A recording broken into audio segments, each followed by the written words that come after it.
மாடுண்டு கன்றுண்டு மக்கள் உண்டென்று மகிழ்ந்திருந்த மனிதா, விம்மி அழுத மனையாள் வீதியோடு நின்று விட்டாள். சுமந்து வந்த சுற்றம் சுடலையோடு திரும்பி விட்டாள்.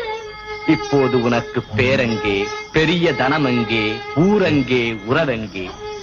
நீ எரிந்து விட்ட சாம்பல். இருந்தபோது சிம்மாசனம், இறந்த பிறகும் ஒரு மேடையா?